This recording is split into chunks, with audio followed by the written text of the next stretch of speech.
Well, I'm joined once more by Andy Din, the owner and founder of TSM, to talk a little bit about some forward-looking things, I think. Andy, how have things been going since the last time we spoke? Things have been surprisingly great. Feel really good about this off season. After that, I've been able to just be more focused on just really structuring things for next year, and a lot of it's just honestly just logistics. So feeling great. Super excited for the holidays, and yeah, What are your holiday plans? I'm gonna be in Taiwan from the 22nd to the 1st, and so I might do a fan meet out there. I'm not sure yet. Just a couple meetings out there, but for the most part, I haven't really taken a vacation in a really long time. For years now, and so this is gonna be like a good break for me. Nice. Well, hopefully you'll be able to rest and relax a little bit. Let's talk a little bit about what's been going on. So you've seen several rosters get announced. Actually, even before we talk about that, I saw a picture that you posted with a bunch of the owners yesterday. Were you hanging out with these guys doing a holiday party at White Elephant Gift Exchange? What were you doing with the owners? Well, since Riot announced the franchise, right, there's like a lot of new faces in the scene, and I haven't had the chance to meet any of those guys face to face yet. Only actually some of them came out, not even all of them came out. So that was kind of surprising, but for the most part, it was just a great opportunity to meet those guys. You kind of want to know who your competitors are and who you're going to work with for the long term, right? So it was just like an exciting experience. Just got to meet them for an hour or two. Okay. You guys just had a chance to talk about what the next year looks like? Yeah, there's a lot to discuss, right? Because those guys come from the NBA and traditional sports, and it's good to have someone that you can speak to about those things. Because if you look at esports and traditional sports, obviously esports is at a different point in its lifespan right now. Yeah. And for me, I thought of that meeting was just like a good learning experience to be able to talk to people that's been around media entertainment for a lot longer than I have. And those guys are super smart, super experienced, and I went there to talk to them about like, hey, how's it running a traditional sports team, and then it's kind of vice versa, like, hey, what do you do in esports? And so it's one of those meetings. Any takeaways on what these guys are going to be able to bring to the league next year? Takeaways. I think that a lot of these guys bring a ton of business experience and expertise. They know all the advertisers in the space that invest into esports. They know how to sell to them, and they know what they want. And so just being able to communicate with advertisers at that level is going to be super valuable to the ecosystem overall. So it doesn't necessarily mean it's going to be like better for TSM instantaneously, but they're bringing in higher level people and people that are really smart, and they're going to help fix a lot of issues that we run into today. Yeah. Do you think there's a lot of pressure in 2018 for the league to start selling more and to bring more sponsors in, and especially with all the investment that's coming into the space? I think absolutely right. So there's a lot of investment right now, and I think monetization is picking up, even from like a sponsor perspective. Sponsors are growing, advertisers are becoming more bullish, and even investors are becoming more bullish because of that. So it's going to take quite a bit of time for the market to adjust itself, but it's going to get there. And by these guys entering the space, it's just going to speed up that process. All right, let's move on, because I believe all of the rosters have been unveiled now, and I am curious what you think of all the different rosters that we've seen. One of the things that's interesting to me is you and Steve have had some strong words for each other, and sort of hyping up this rivalry, but also you feel like pretty confident TSM can beat Team Liquid next year. Well, first off, right, I've never really seen Team Liquid as like a rival. And a lot of people are going to be like, oh, Andy's firing shots, but realistically, they haven't really even been to an NA LCS finals, right? Yeah. So I think it's more like me bantering with Steve because he's my friend more so than me seeing him as a rival. That's kind of mean, but yeah. It's honestly the harsh truth of things. I think that the roster they've put together, though, could become a rival team, though. So do you kind of get what I'm saying? Like, yes. So far, it's kind of been like me just straight up beating on Steve over and over and over. Now maybe he's like come into the game and he's actually prepared, and maybe he'll be able to compete this time. Okay. But what do you really think about Team Liquid next year? Like, are they going to be able to pull that off? Is there a threat there? I mean, are they any kind of threat for TSM? Well, I'm not really sure if they're overhyped or like underhyped, right? Like, because internally there are a lot of great teams. So I know that we're talking about Team Liquid at the moment, but I think that Team Liquid's going to come in strong, and it's going to be very difficult for them to differentiate themselves later in on playoffs. Because if you look at the teams in the NA LCS, everyone thinks TSM is strong, right? And we still have a lot to prove. I know we signed Sven and Mithy, but Mike Young has a lot to prove.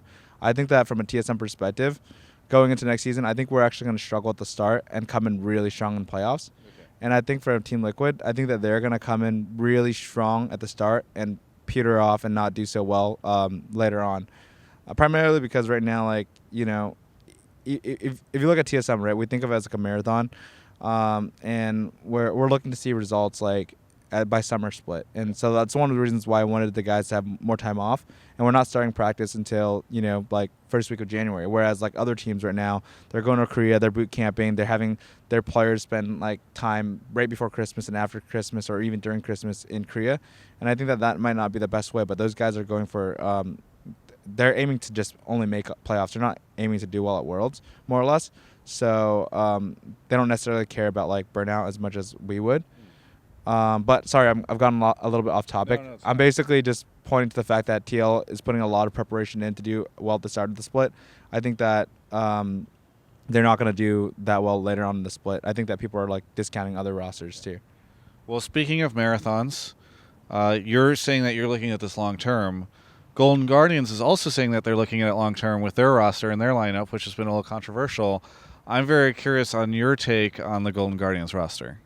Well, I mean, so there's like two approaches I can take or I can comment. I can do the shit talking approach or like the analytical approach. I like the shit talking approach. That's pretty good. Okay, so let's go with the analytical approach first, okay, and then the approach of like me making fun of them and being unfiltered. Sure. So the analytical approach is like they did such a bad no.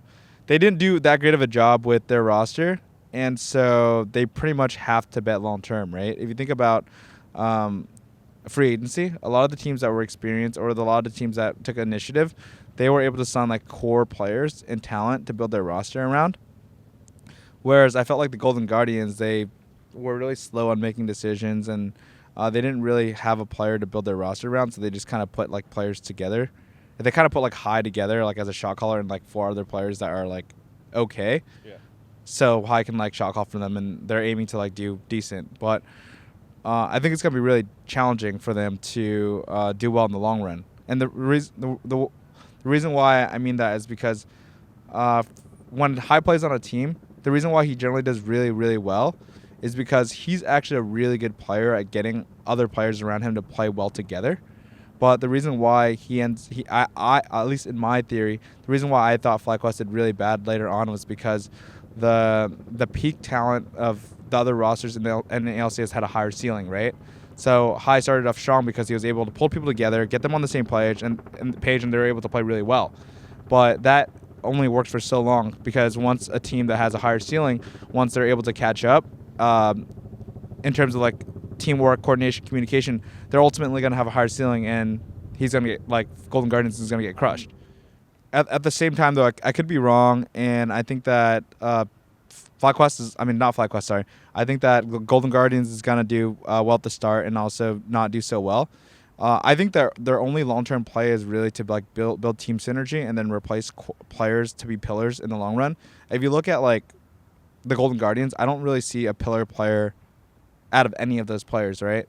And what I mean by that is like High is considered actually High could be considered a pillar player, but having a pillar player as High in the mid lane doesn't really necessarily make that much sense, because from like a mechanical approach, he's not one of the best mechanical players, but he's able to pull people together. I think from the mid role perspective, having a deep talent, like a deep champion pool and a really strong mechanics is super important.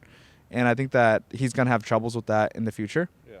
So if Golden Guardians makes like the right roster moves, they could very well like be a future team, like a strong like team in the future, but it's hard to see. I think that they probably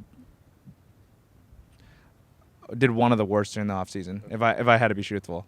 So you're still on pretty good terms with Locodoco, right? You guys are friends? Yeah, of course.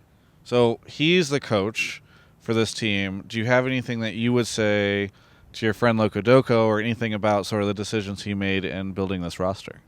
I mean, it's really difficult to tell based on the decision making, right? Like a lot of the reasons why rosters are strong and / weak during this offseason was due to budgets, how much you're willing to spend, etc. So it's really difficult to tell. And at the same time, too, I have a really strong opinion on this, but I could be wrong. So it might be too early to shit talk.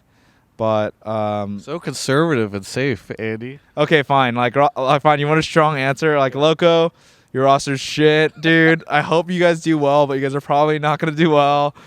I'll be surprised if you guys win a couple games. I'm just kidding. That's so mean. Yeah. Okay, there we go. Yeah. So I mean, who are all your close friends with Steve, so you can make fun of him? You're friends with Loco, you can make fun of him. What about Jack? Are you guys still chatting these days? So you feel fine making fun of the Cloud9 roster? Jack makes fun of me all the time. I'm fine making fun of them. Well, so then what do you think of the Cloud9 roster? Because a lot of people are concerned about the new lineup. I feel like if I trash talk too much, the community's going to roast me because they don't know I'm trolling half the time.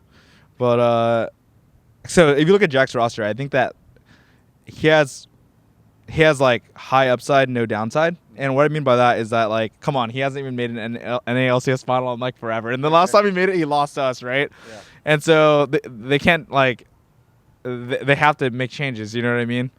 From like an Impact perspective, I felt like Impact. I mean, let's be real. Impact, we're on good terms, but you can only play tanks. You're pretty limited there, dude. And what I mean by that is like every meta that's not a tank meta, Cloud9, you're not gonna do so well. Yeah. No, but what I mean by that is that it's kind of good for Cloud9 to have a long-term bet on the future for top because the way I see Cloud9 and TSM is that and even CLG, right? We've already had a domestic success, and now it's really about Cloud9, TSM, CLG, and like all these other brands really pushing their limits on the international stage. And I think that for Cloud9, if they stick with Impact, sure, they can have consistent placements. They can keep taking like second and maybe contend for first, but unlikely because we're going to take first. Okay. But I think it's actually positive for Cloud9 because like if Licorice does really pay off well and he can play tanks and carries, then it could lead Cloud9 to more international success. And that's ultimately what I want for our region overall. Of course, me wanting TSM to be the one that does that. But even if we're not the ones to do that, I'm still happy for our region overall. For jungle, getting Sven, he's a solid player. I think that for Sven and Smoothie, they're gonna work a lot better than like how Sven worked with Bio. Yeah. So their roster could be strong. I think that they can contend for the top 3. But if Licorice like falls on his face and he's like just garbage, then Cloud9's gonna struggle really hard. Yeah. So, but most of Cloud9's team is like really known factors. You know what I mean? And a lot of people are disappointed about like the contracts in Sven. I think that Sven is better than contracts, to be frank. So it's really just about Licorice paying off or not. And if I was Cloud9, why not? Risk it, yeah. Like what are they gonna do? Take second, third, fourth, first again? Yeah. You know, they're gonna have to like do something to make their roster way better or worse, but it's okay. Do you remember when Nick Allen fined you for announcing a player early? Yeah. So now he runs a team called CLG. Oh my God. You have a chance to compete against him. What do you think of CLG and Nick Allen running this team? Oh, dude. So this is like an interview about me just roasting everyone, right? And then like when we lose, everyone's gonna be like, "Oh, did you see that interview? Reginald's trash talking." Yeah.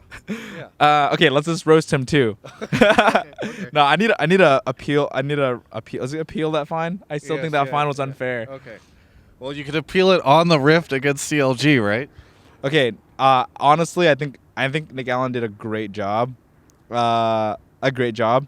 For his like as a new GM, right? If you look at all the other new teams that entered the space, come on, dude, they did such a crappy job. Okay. Are you serious? Like, look at Nick Allen. Look at all these other GMs. Yeah. Nick Allen did. Some of these guys had to build teams from nowhere. Yeah. Nick Allen had basically a team just sitting there for him, right? He fined CLG and us so much they had enough capital to just sign all the top talent. That's a pretty good statement. Yeah. No, so like let's look at their roster, right? So, what I'm concerned about for CLG is like the shot calling proponent. Because they lost out on Aftermoo, right? But if you look at it from like a pure mechanics and play perspective, Biofrost is better than Aftermoo. The problem is that he just like from a communication standpoint, I would probably say Afremu has more experience. He's put it a lot longer, and he's able to be a true leader. Versus, I don't think Biofrost is ready to step up and be that big leader of the team yet. Yeah. So if CLG can figure that out, they'll be so strong. Because look at how strong they were with like Dardoch, and then they went to Omar God, right? Yeah. And if you look at their jungle, Rainover is. Oh, this is like. I mean, this is just my opinion, but I think Rainover is a better player than Dardoch. Sure. And a better teammate. And being a better teammate means like being a better player also. So I think Rainover is a complete upgrade. I think Biofrost could be an upgrade if they figure out communication. Because ultimately you do need people on your team to step up, be a leader, get everyone together, and play as a team. That's how you're going to win like championships.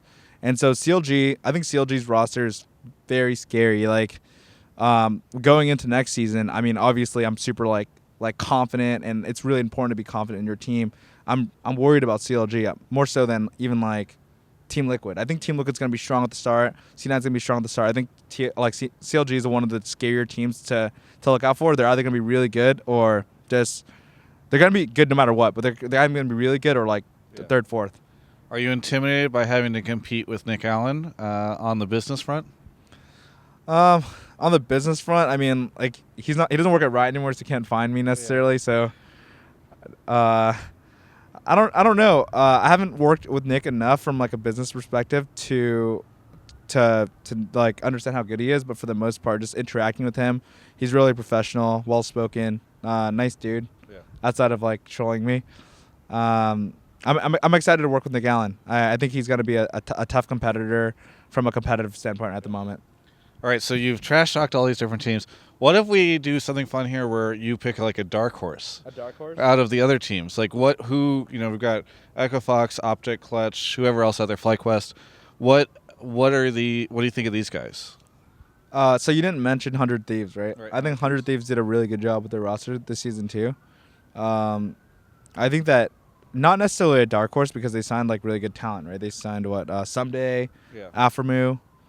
I think that's like a high mechanical team that is gonna have a tough time like gelling together, just because they have like Ryu, Someday, Afremu, Cody-san, and who else? Did you say Afremu? No, who's their jungler? 100 Thieves. Meteos. Yeah. Mm-hmm.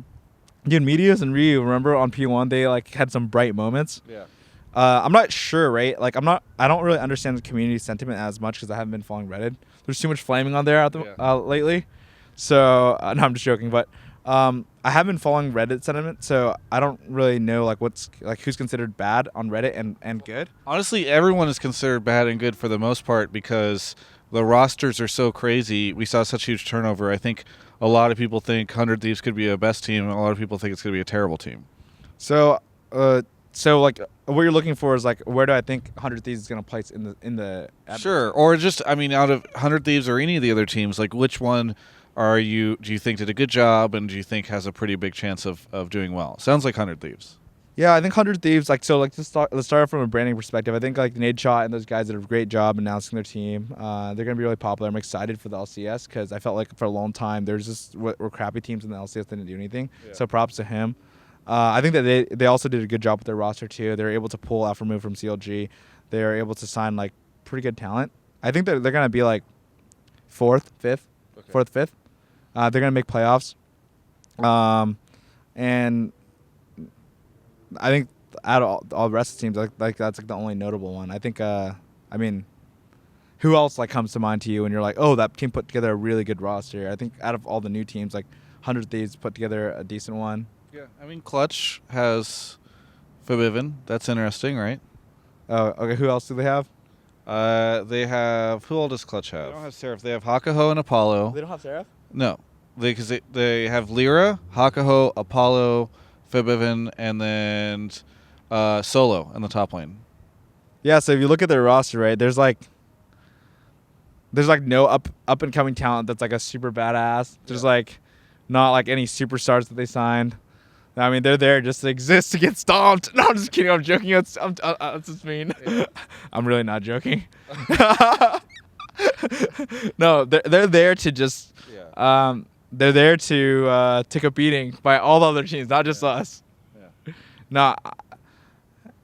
Yeah, I don't think they're just that good, to be honest with you. Yeah. Okay, fair enough. Is that too mean? No. I mean, so then there's also Optic, Power of Evil, his team, Elimination, Arrow. Who else on that team?